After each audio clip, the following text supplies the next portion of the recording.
imposible. Por eso, como decía el doctor Duberly, ayudamos a crear esta red de pluralismo jurídico y ojalá que ahí se vayan juntando todos los abogados que ustedes conozcan a nivel nacional para defender los casos, pero con una orientación de pluralismo igualitario.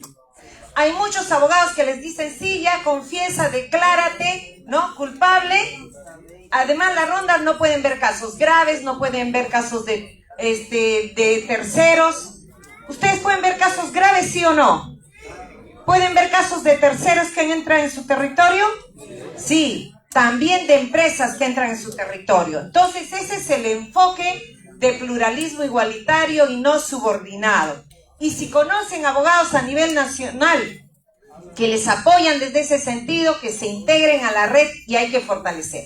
Pero también pedí hace un ratito, Rosa, ¿qué pasa con las actividades extractivas? Y aquí sí quiero aclarar un punto que toda la asamblea lo tiene que manejar.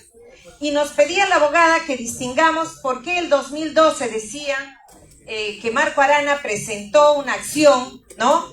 Y nos estaba cuestionando nuestra postura. Creo que es necesario que ustedes sepan que aquí hay dos enfoques. Y yo les quiero preguntar cuál es el enfoque que tienen ustedes. Cuando el Estado da una concesión minera, y aquí voy a pedir que me permitan completar esta idea, porque es de capacitación. Cuando el Estado da una concesión minera, ese es el primer acto administrativo. Después de la concesión minera, vienen las llamadas licencias.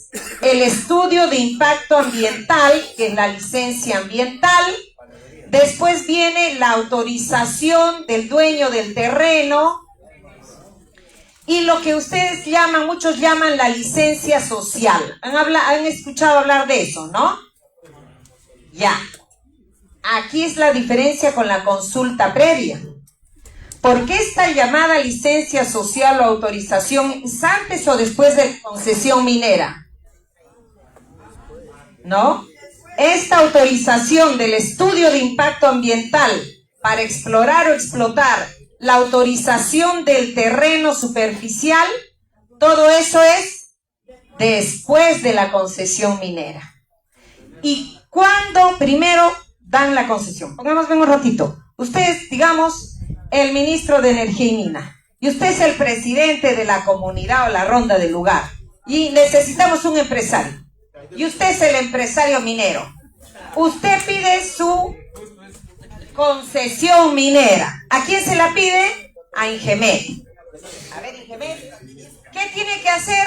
Solamente después va a pagar $5 por hectárea la gran minería. Le dan su concesión gratis, no le cobran nada. Usted póngase al costadito del Ministerio de Energía y Minas. ¿La comunidad se ha enterado de algo de esto? Nada. Después la empresa llega a la comunidad para pedirle la autorización del terreno, llama a sus ingenieros para hacer el estudio de impacto ambiental. Ahí la comunidad se entera y dice, no te voy a dar mi licencia social.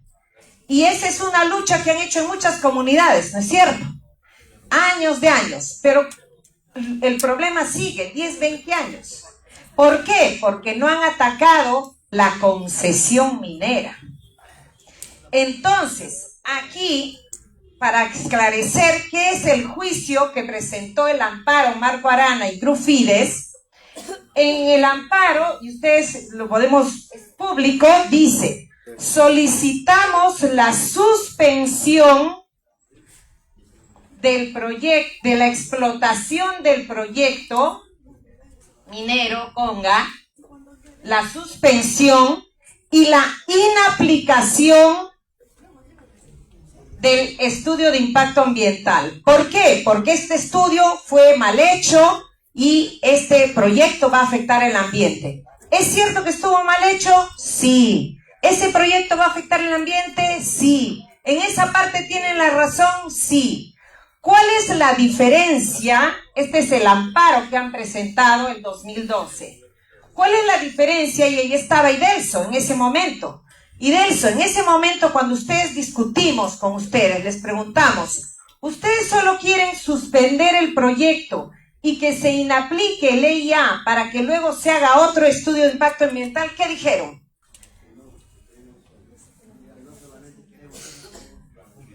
La nulidad.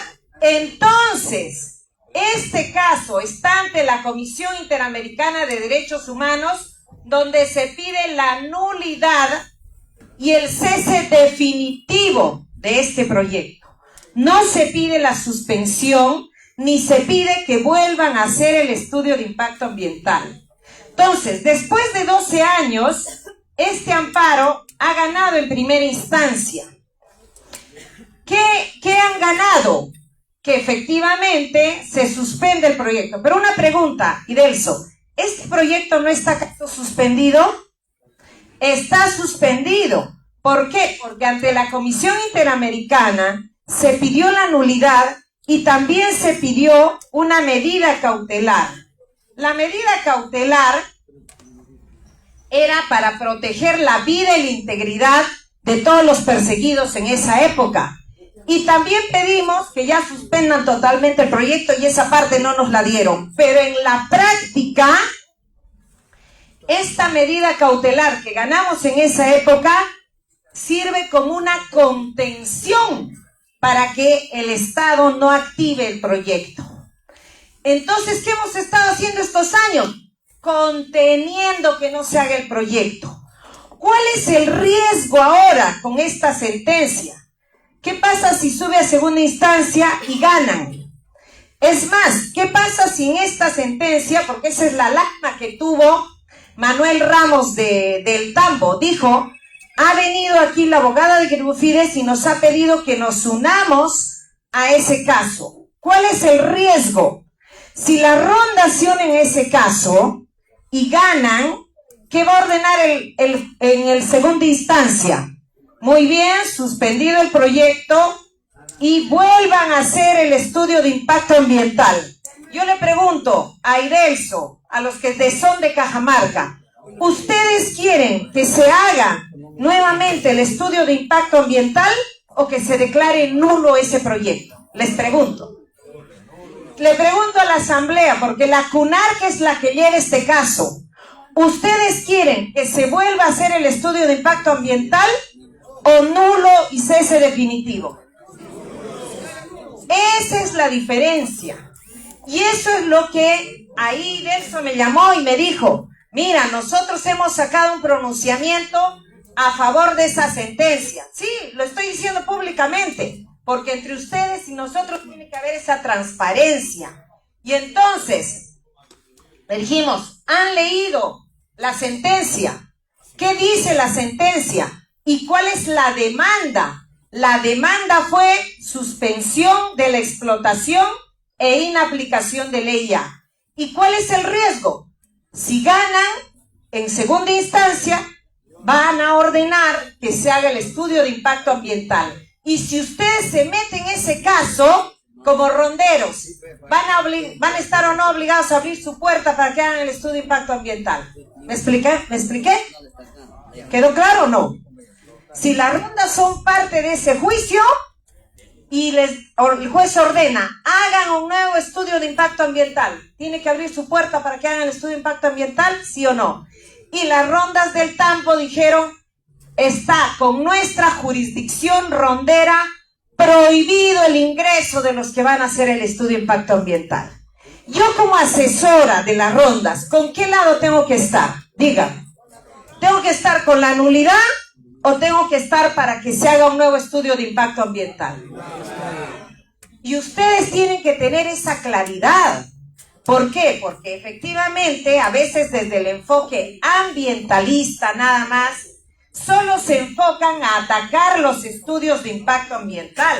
Entonces yo aquí en este triángulo que hemos visto, el INGEMET le dio su concesión al minero, la comunidad ni se enteró.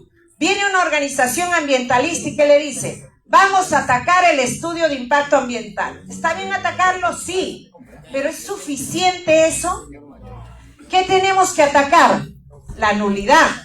¿Qué pasa si viene una organización ambientalista y le dice, mire, hay que volver a hacer el estudio de impacto ambiental? ¿Usted quiere que se vuelva a hacer el otro estudio de impacto ambiental? No, de ninguna manera. ¿Por qué? Porque ese estudio depende de la vida de la concesión minera. Si matamos a la concesión minera, ¿es necesario hacer estudio de impacto ambiental? Aquí, ¿qué necesitamos matar? ¿La manzana podrida o el árbol? Entonces, los EIAs son como las manzanas podridas. Si nos dedicamos una a una a matar cada manzana podrida, se nos va a ir toda la vida. Y eso para ustedes también. Tenemos que seguir hablando de licencia social o de nulidad de las concesiones. Esa es la claridad que ustedes tienen que llegar a sus comunidades. Necesitaríamos hacer, y por eso yo le digo a la CUNARC, el fortalecimiento económico para tener un ejército de abogados para pedir todas estas nulidades, ¿sí o no? Pero nosotros solitos no podemos. Lo que sí podemos hacer es un curso sobre este tema de las nulidades. ¿Les interesa o no? Eso sí podemos hacer para dirigentes y abogados, para poder declarar la nulidad de las concesiones. Entonces, ¿usted a quién va a atacar? ¿Solamente a la EIA o tiene que atacar esta concesión minera? La concesión minera. Esa es la lucha en Conga, que está en la Comisión Interamericana, y esa es la lucha de Río Blanco, que recién hemos empezado el año pasado. Ahí la abogada nos decía, ¿qué hacemos? ¿Qué hemos logrado? Se ha logrado ya terminar la etapa administrativa y ese caso ya está en el juzgado de Huancabamba. Y este 23 va a ser la audiencia. Todos debemos estar alertas y luego participar en la movilización que nos están planteando los de Huancabamba para lograr ¿qué cosa? ¿Qué cosa estamos pidiendo ahí? A ver todos. Nulidad. Río Blanco, por eso ellos dicen nulidad. Conga, nulidad. Todos los megaproyectos que hay o proyectos extractivos en sus territorios, nulidad. Si matamos esto, ya no se necesita estar discutiendo los EIAs. ¿Sí? Ahora pueden tomar asiento. Muchas gracias. Muy bien. Muy bien. Gracias, doctora.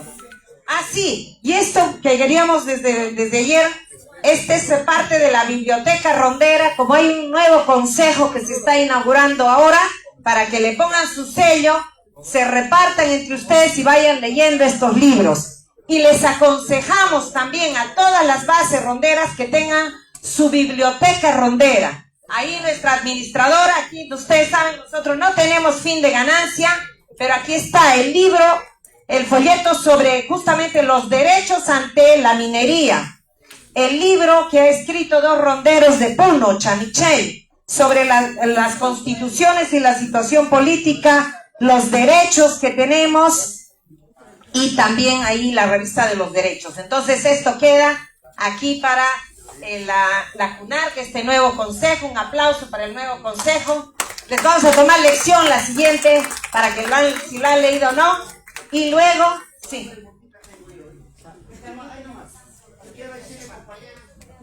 ¿Qué nos sugiere sobre la minería ilegal que está sobre el río Chinchipe?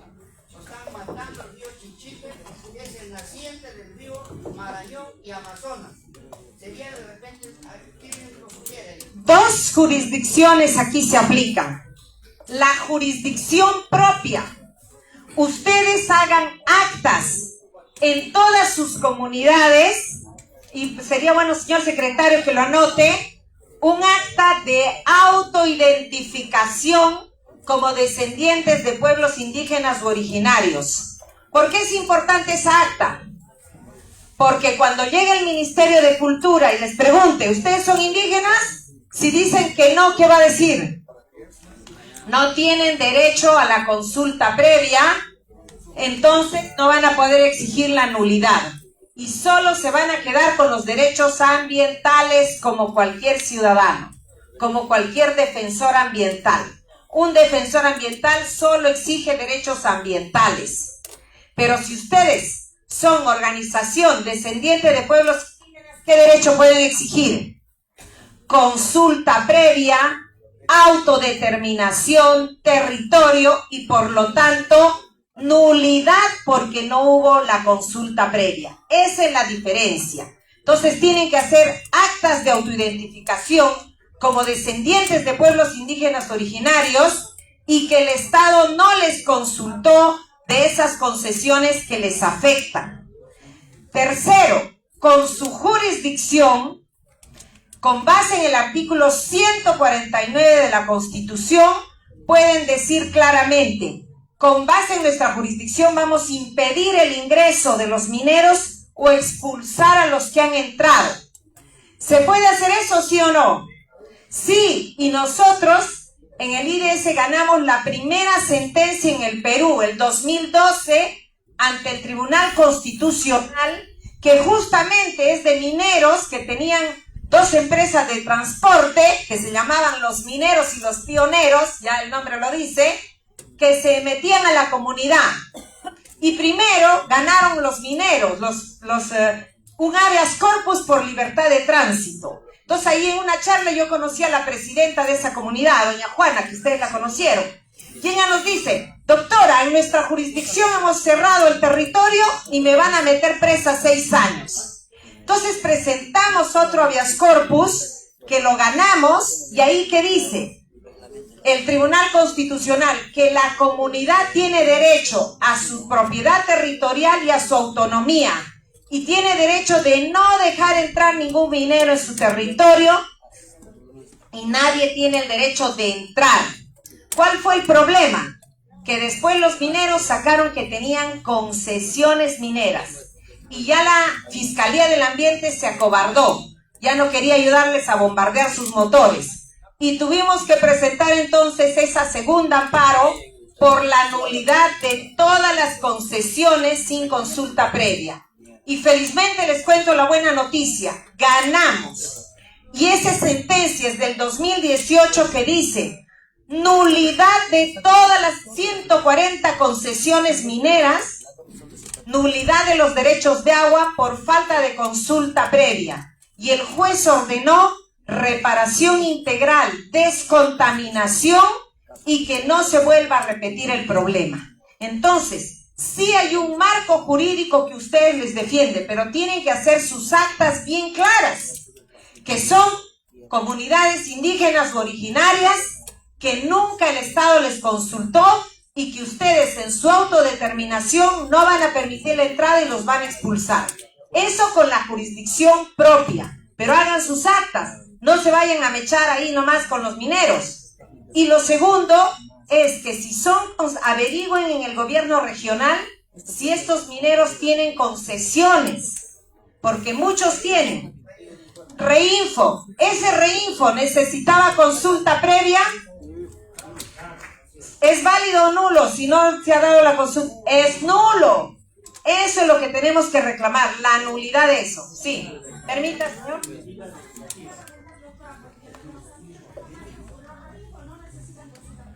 ¿Es un acto administrativo, sí o no? Sí, pero también el Ministerio de Energía y Mina dice que la concesión minera no requiere consulta previa. Ellos dicen que no se necesita consulta previa ni para Reinfo ni para concesión minera. ¿Para cuándo dicen que se necesita consulta previa? Para la etapa de la explotación. O sea, está la etapa de la concesión, la etapa de LEIA, y para la exploración y la explotación recién piden consulta previa. Pero eso es cuando ya todo está destruido. Cuando ya hay una empresa ahí que ya tiene sus derechos y que como las concesiones son título inmueble, es como tener una casa. Y con ese título las empresas van al banco y se hacen préstamos. Si yo tengo un préstamo, ¿luego voy a querer perder mi inversión? De ninguna manera. Las empresas se hacen préstamos millonarios y de ahí pagan dirigentes, matan, lo que sea. La cosa es que no quieren perder su inversión. Por eso se necesita reclamar la consulta previa antes de la concesión. Y si no ha habido, se puede decir, paren el proyecto minero y hagan la consulta previa. ¿Se puede decir eso? ¿Están en duda? Mire, con eso termino. Sí. Una pregunta: si un muchacho viola a una chica, sin su consentimiento está con ella. En el juicio, el juez le puede decir al chico, un momentito, pídale el consentimiento a la señorita. ¿Se puede pedir el consentimiento después de la violación? Entonces, ¿por qué dudan el otro? Es igualito. Si ya hay una violación del derecho a los pueblos indígenas, no hubo la consulta antes, no hubo el consentimiento antes de la concesión minera. ¿Puede haber después? Porque ya no es consulta previa. La consulta es previa. Sí, señor presidente, señor de la mesa, había unos... Lo que pasa es que los reinfos, ¿cómo funciona allá? Por ejemplo, se va un individuo, yo puedo ir a solicitar el reinfo, no es preciso que yo vaya al Ministerio de Minas, yo voy a la SUNAT y me da mi permiso, y con eso voy a hago minería. Sé que es ilegal, y ese es el problema que tenemos nosotros en Cainata. Ya, como me está recordando acá, es el convenio 169 de la OIT, que lo tienen aquí, ese convenio que dice en su artículo 6. Por favor, señor presidente, yo sé que estamos desordenando un poco, pero creo que esto es de mucha importancia para todos, ¿no es cierto? Ya, el artículo 6 del convenio 169 de la OIT, que le vamos a pedir acá que nos lo lea, por favor, rapidito, el artículo 6, el primer puntito. Ya, artículo 6, inciso primero. Sí, 6. Artículo 6, inciso primero. Al aplicar las disposiciones del presente convenio, los gobiernos deberán: a. Consultar a los pueblos interesados mediante procedimientos apropiados y en particular a través de sus instituciones representativas, cada vez que se prevea medidas legislativas o administrativas susceptibles de afectarles directamente. A ver, este reinfo se puede decir que es una autorización, no importa quién la dé, ¿es del Estado, sí o no?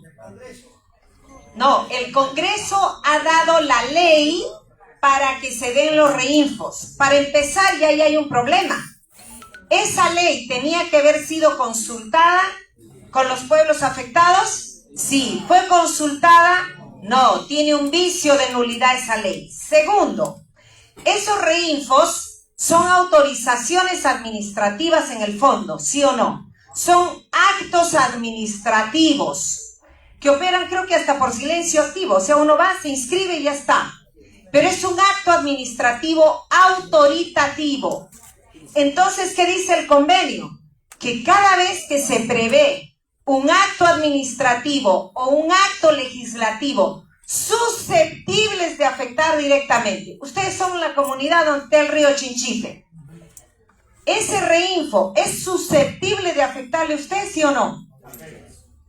Hay la posibilidad de que les afecte. Entonces, ese reinfo tenía o no tenía que haber tenido consulta y consentimiento previo, libre e informado.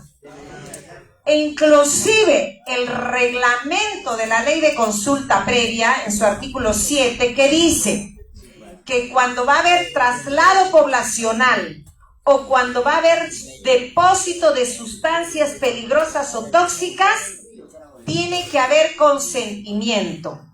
Y peor aún, sobre el río está prohibido hacer minería.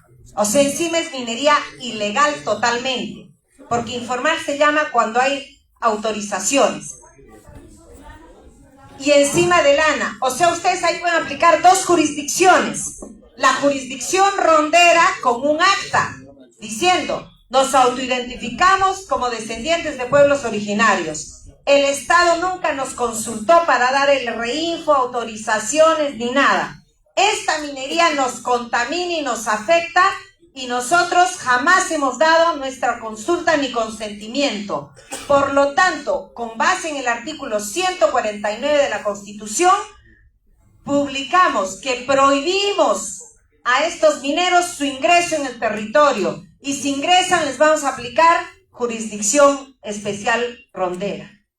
Eso lo tienen que sacar, publicar, mandarle copia a la SUNAT, al Ministerio de Energía y Minas, a la Fiscalía, al Poder Judicial y a la Policía. Su notificación hagan notificaciones, no hagan publicaciones, ni pronunciamientos, ni memoriales. Un juez, ¿qué hace? Notifica. ¿Ustedes son o no autoridad jurisdiccional? Ustedes tienen capacidad como autoridad. No se menoscaben, menosvaloricen, no. Ustedes son autoridades. Y así se tienen que respetar y así tienen que actuar. Entonces, como autoridades que son, notifiquen públicamente a los mineros que si entran les van a aplicar la jurisdicción rondera. Y notifiquen a todas las autoridades que no pueden seguir dando reinfos ni ninguna autorización porque es nulo de pleno derecho. Chequen la notificación que hizo el Tambo en el caso Conga. Ellos han mandado una notificación también diciendo que no les van a dejar entrar cuando vayan a hacer su EIA. Entonces yo creo que así tenemos que actuar por la legalidad, por la jurisdicción rondera, notificando. Bien, esos eran los puntos que quería aclarar. Creo que hay otros, pero creo que ya nos hemos tomado tiempo, así es que le devuelvo el micrófono. Muchísimas gracias. Gracias, doctora Raquel. Muy